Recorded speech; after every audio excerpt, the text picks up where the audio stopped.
पुस्तकालय कृष्ण भगवान के सर्वोच्च व्यक्तित्व अध्याय 23 यज्ञ करने वाले ब्राह्मणों की पत्नियों का उद्धार। सुबह हो गई और चरवाहे लड़के बहुत भूखे थे क्योंकि उन्होंने नाश्ता नहीं किया था।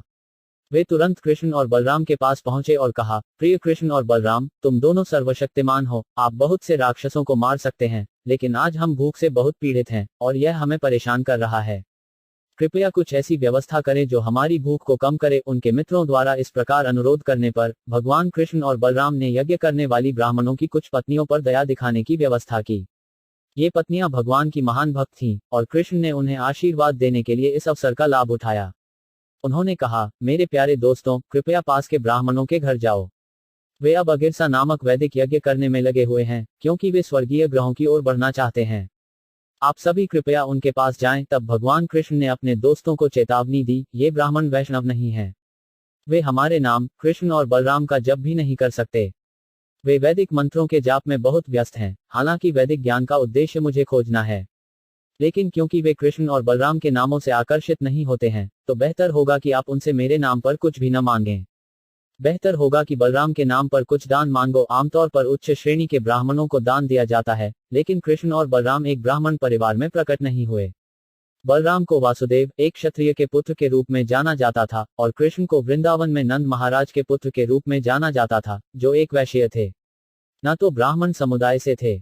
इसलिए कृष्ण ने माना कि यज्ञ करने में लगे ब्राह्मणों को क्षत्रिय और वैश्य को दान देने के लिए प्रेरित नहीं किया जा सकता है। लेकिन कम से कम अगर आप बलराम का नाम लेते हैं तो वे मेरे बजाय किसी क्षत्रिय को दान देना पसंद कर सकते हैं, क्योंकि मैं केवल एक वैश्य हूं।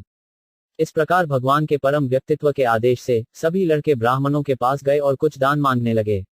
वे हाथ जोड़कर उनके पास पहुंचे और सम्मान देने के लिए जमीन पर गिर पड़े। हे सांसारिक देवताओं, कृपया हमें सुने, जिन्हें भगवान कृष्ण और बलराम ने आदेश दिया है। हम आशा करते हैं कि आप उन दोनों को अच्छी तरह से जानते हैं और हम आपके अच्छे भाग्य की कामना करते हैं। कृष्ण और बलराम पास में गायों की देखभाल कर रहे हैं और हम उनके साथ हैं।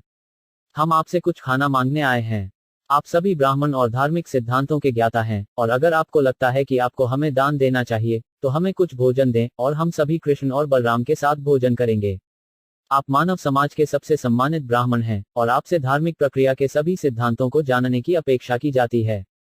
हालांकि लड़के गांव के लड़के थे और उनसे धार्मिक अनुष्ठान के सभी वैदिक सिद्धांतों में सीखने की उम्मीद नहीं की गई थी, उन्होंने संकेत दिया कि कृष्ण और बलराम के साथ उनके जुड़ाव के कारण वे उन सभी सिद्धांतों को जानते थे।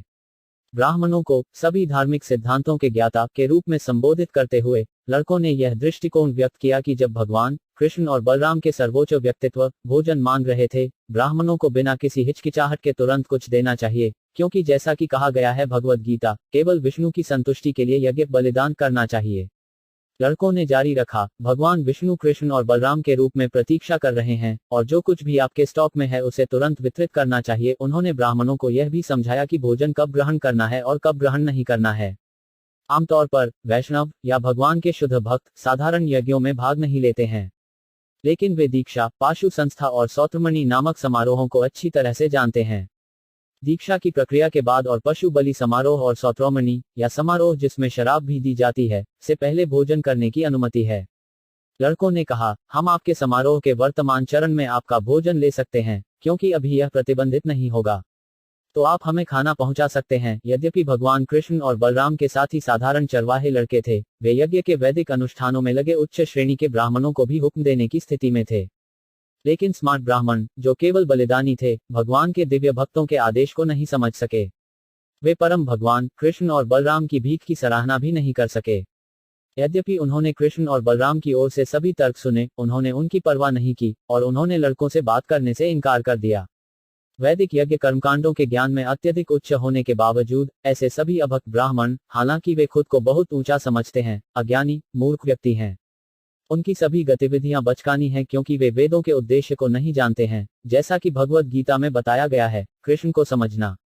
वैदिक ज्ञान और कर्मकांड में अपनी उन्नति के बावजूद वे कृष्ण को नहीं समझते हैं, इसलिए उनका वेदों का ज्ञान बेकार है।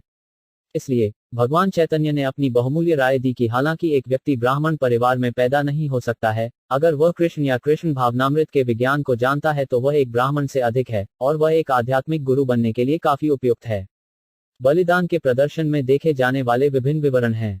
वे देश स्थान के रूप में जाने जाते हैं, काल, समय, पृथक द्रव्य, विभिन्न विस्तृत सामग्री, मंत्र, भजन, तंत्र, शास्त्र प्रमाण, अग्नि, सात्विक, यज्ञ करने वाले विद्वान, देवता, यजमान, यज्ञों का कर्ता, क्रतु, स्वयं बलिदान, और धर्म, प्रक्रियाओं।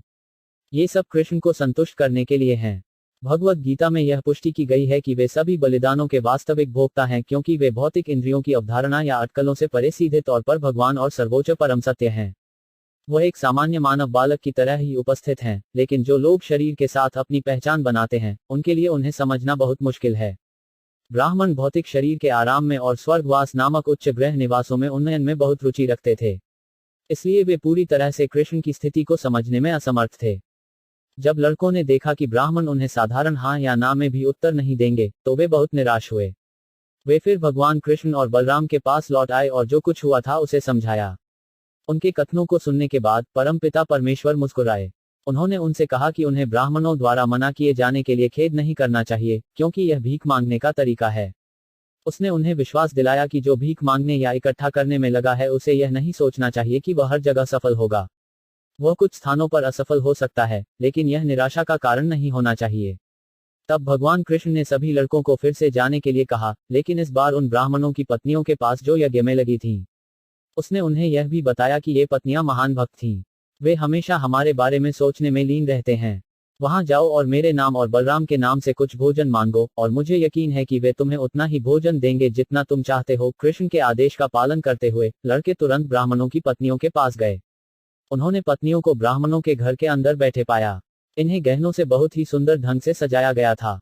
उन सभी को सम्मानपूर्वक प्रणाम करने के बाद लड़कों ने कहा, प्रिय माताओं, कृपया हमारी विनम्र आज्ञा को स्वीकार करें और हमारा कथन सुनें। क्या हम आपको सूचित करें कि भगवान कृष्ण और बलराम पास हैं?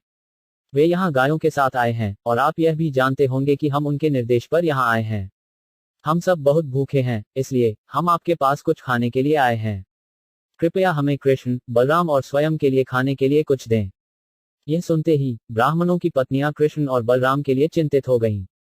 ये प्रतिक्रियाएं स्वतःस्फूर्त थीं। उन्हें कृष्ण और बलराम के महत्व के प्रति आश्वस्त होने की आवश्यकता नहीं थी। उनका नाम सुनते ही वे उन्हें देखने के लिए अति उत्सुक हो उठे। लगातार कृष्ण के बारे में सोचकर उन्नत होकर वे रहस्यवादी ध्यान का सबसे बड़ा रूप कर रहे थे। तब सभी पत्नियां अलग अलग बर्तनों को अच्छे भोजन से भरने में बहुत व्यस्त हो गईं। यज्ञ के प्रदर्शन के कारण विभिन्न खाद्य पदार्थ सभी बहुत स्वादिष्ट थे। एक दावत इकट्ठा करने के बाद वे कृष्ण के पास जाने के लिए तैयार हुए। उनकी सबसे प्रिय वस्तु ठीक उसी तरह जैसे नदियां समुद्र में बहती हैं। लंबे समय से पत्नियां कृष्ण को देखने के लिए उत्सुक थीं। हालांकि जब वे उसे देखने जाने के लिए घर से निकलने की तैयारी कर रहे थे, तो उनके पति, पिता, पुत्रों और रिश्तेदारों ने उन्हें न जाने के लिए कहा। लेकिन पत्नियों ने नहीं माना। जब एक भक्त को कृष्ण के आकर्षण से बुलाया जाता है, तो वह शारीरिक संबंधों की परवाह नहीं करता है। महिलाएं यमुना के तट पर वृंदावन के जंगल में प्रवेश करती थीं, जो वनस्पतियों और नई विकसित लताओं और फूलों से भरपूर थी। उस जंगल के भीतर उन्होंने देखा कि कृष्ण और बलराम अपने बहुत स्नेही प्रेमी के साथ गायों को चराने में लगे हुए हैं। ब्राह्मणों की पत्नियों ने कृष्ण को एक काले रंग के साथ देखा, एक वस्त्र पहने हुए जो सोने की तरह चमक रहा था। उन्होंने जंगल के फूलों की एक अच्छी माला और सिर पर एक मोरपंख पहना था। उन्हें वृंदावन में पाए जाने वाले खनिजों से भी चित्रित किया गया था, और वे बिल्कुल एक नाट्य मंच पर एक नृत्य अभिनेता की तरह दिखते थे। उन्होंने उसे एक हाथ अपने मित्र के कंधे पर टिका हुआ देखा, और दूसरे हाथ में वह कमल का फूल लिए हुए था। उनके कानों को कुमुद से सजाया गया था, उन्होंने तिलक के निशान लगाए थे, और वे आकर्षक रूप से मुस्कुरा रहे थे। अपनी आंखों से ब्राह्मणों की पत्नियों ने भगवान के सर्वोच्च व्यक्तित्व को देखा, जिनके बारे में उन्होंने बहुत कुछ सुना था, जो उन्हें बहुत प्रिय था, और जिसमें उनका मन हमेशा लीन रहता था। अब उन्होंने उसे आमने सामने देखा, और कृष्ण ने उनकी आंखों के माध्यम से उनके हृदय में प्रवेश किया।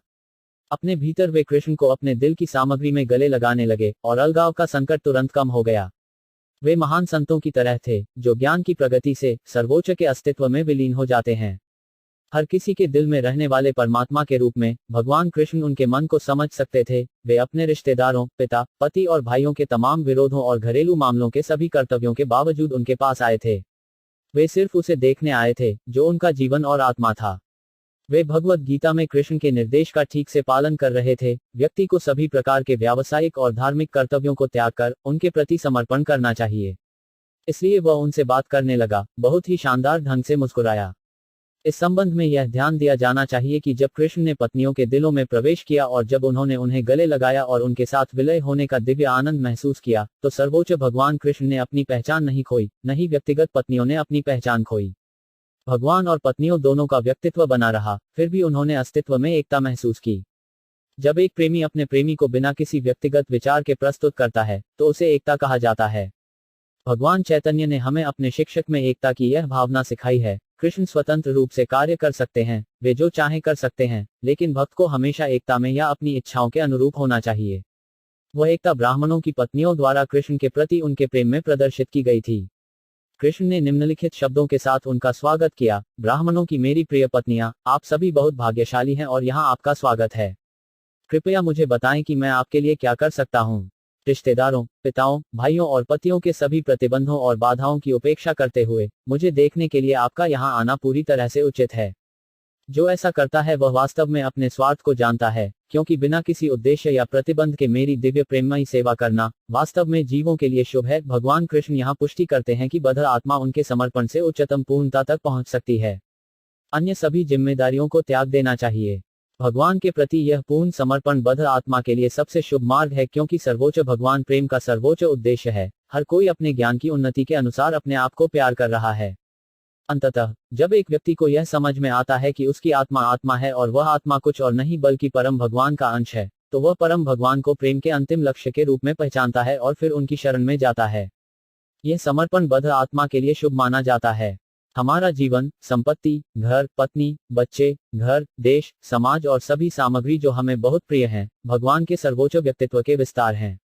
वह प्रेम का केंद्रीय उद्देश्य है, क्योंकि वह हम सभी को आनंद देता है, हमारी विभिन्न स्थितियों अर्थात शारीरिक, मानसिक या आध्यात्मिक के अनुसार खुद को कई तरीकों से विस्तारित करता है। ब्राह्मणों की मेरी प्रिय पत्नियां, कृष्ण ने कहा, अब तुम अपने घरों को लौट सकते हो। यज्ञ और पति की सेवा और गृह कार्य में लगे रहो ताकि तुम्हारे पति तुमसे प्रसन्न हो और जो बलिदान उन्होंने शुरू किया है वह ठीक से हो सके। आखिर आपके पति गृहस्थ हैं और आपकी मदद के बिना वे अपने निर्धारित कर्तव्यों का पालन कैसे कर सकते हैं? ब्राह्मणों की पत्नियों ने उत्तर दिया, प्रिय भगवान, इस तरह की शिक्षा आपको शोभा नहीं देती। आपका शाश्वत वादा है कि आप हमेशा अपने भक्तों की रक्षा करेंगे और अब आपको यह वादा पूरा करना होगा। जो कोई भी आता है और आपके प्रति समर्पण करता है वह भौतिक अस्तित्व के बद्ध जीवन में कभी वापस नहीं जाता है। हम उम्मीद करते हैं कि अब आप अपना वादा पूरा करेंगे। हमने आपके चरण कमलों को समर्पित कर दिया है, जो तुलसी के पत्तों से ढके हुए हैं, इसलिए हमें आपके चरण कमलों की शरण छोड़ने और अपने तथाकथित रिश्तेदारों, मित्रों और समाज की संगति में लौटने की कोई इच्छा नहीं है। और अगर हम घर लौट आए तो हम क्या करेंगे? हमारे पति, भाई, पिता, पुत्र, माता और मित्र अब हमें घर में स्वीकार नहीं करेंगे, क्योंकि हम उन सभी को छोड़ चुके हैं। इसलिए हमारे पास लौटने के लिए कोई आश्रय नहीं है।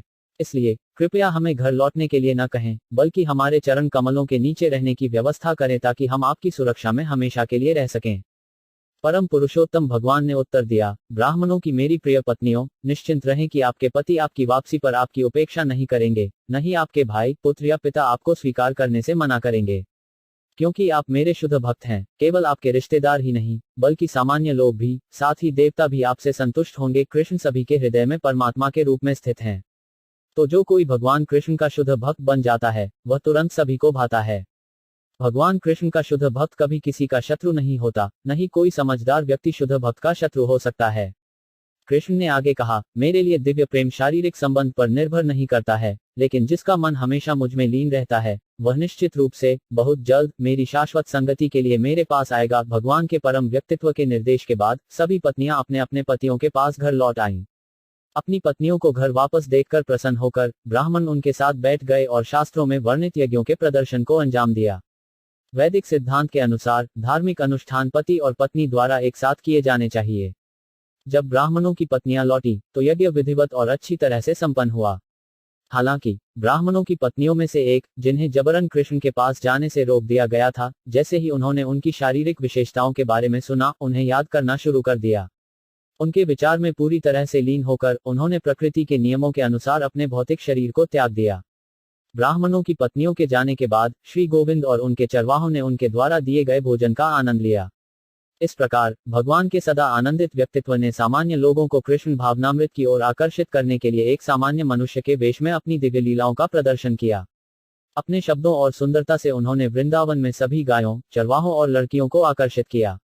उन सभी ने मिलकर प्रभु की लीलाओं का आनंद लिया। कृष्ण से अपनी पत्नियों की वापसी के बाद यज्ञों के प्रदर्शन में लगे ब्राह्मणों को भगवान के परम व्यक्तित्व को भोजन से इनकार करने के अपने पापपूर्ण कार्यों पर पछतावा होने लगा।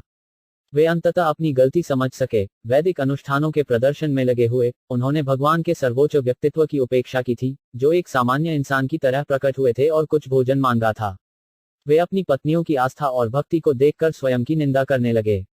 उन्हें इस बात का बहुत अफसोस हुआ कि यद्यपि उनकी पत्नियों को शुद्ध भक्ति के मंच पर ऊंचा किया गया था, वे स्वयं यह भी नहीं समझ सके कि परम आत्मा को प्रेम और दिव्य प्रेममयी सेवा कैसे प्रदान करें। वे आपस में बात करने लगे, हमारे पैदा होने वाले ब्राह्मणों के साथ नरक में, हमारे सभी वैदिक साहित्य सीखने के साथ नरक में, हमारे महान बलिदानों और सभी नियमों और विनियमों का पालन करने के साथ नरक में, हमारे परिवार के साथ नरक में, शास्त्रों के विवरण के अनुसार अनुष्ठान करने में हमारी विशेषज्ञ सेवा के साथ नरक में, इस सब के साथ नरक में, क्योंकि हमने भगवान के सर्वोच्च व्यक्तित्व के लिए पालौकिक प्रेमपूर्ण सेवा विकसित नहीं की है, जो मन, शरीर और इंद्रियों की अटकलों से परे है।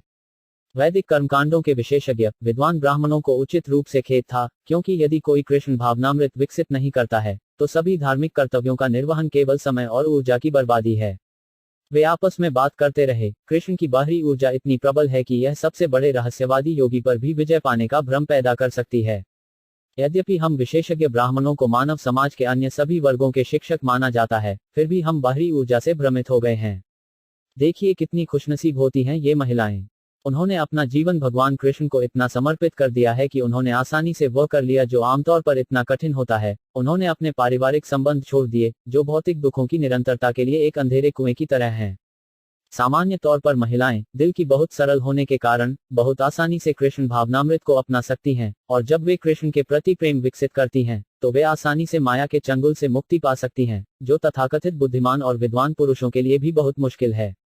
पार ब्राह्मणों ने जारी रखा, वैदिक निषेधाज्ञा के अनुसार महिलाओं को पवित्र सूत्र द्वारा दीक्षा की शुद्धिकरण प्रक्रिया से गुजरने की अनुमति नहीं है, न ही उन्हें आध्यात्मिक गुरु के आश्रम में ब्रह्मचारियों के रूप में रहने की अनुमति है, और न ही उन्हें सख्त से गुजरने की सलाह दी जाती है।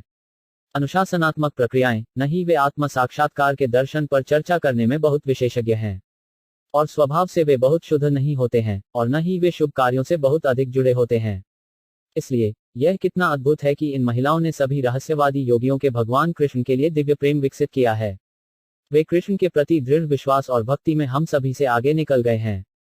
यद्यपि हमें सभी शुद्धिकरण प्रक्रियाओं में स्वामी माना जाता है, हम वास्तव में नहीं जानते थे कि उनका लक्ष्य क्या है, क्योंकि हम भौतिकवादी जीवन शैली से बहुत अधिक जुड़े हुए हैं। भले ही हमें ग्वाले लड़कों ने कृष्ण और बलराम की याद दिलाई थी, हमने उनकी अवहेलना की।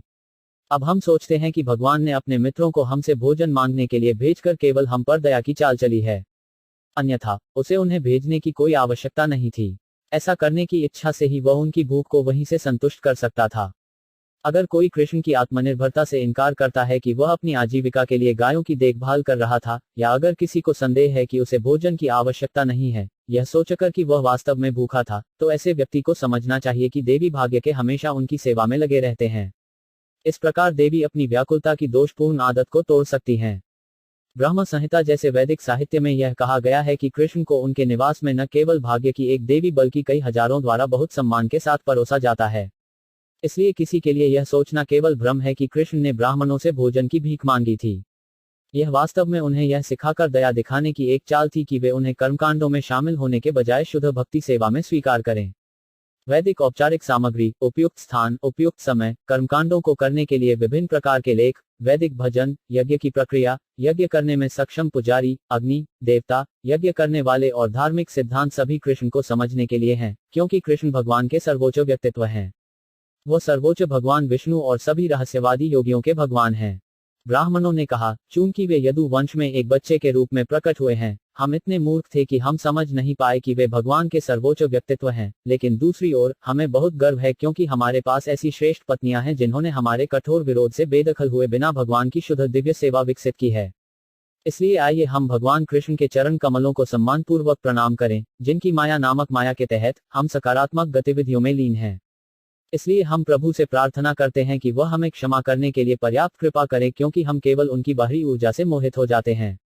हमने उनकी दिव्य महिमा को जाने बिना उनके आदेश का उल्लंघन किया। ब्राह्मणों ने अपने पाप कर्मों का पश्चाताप किया।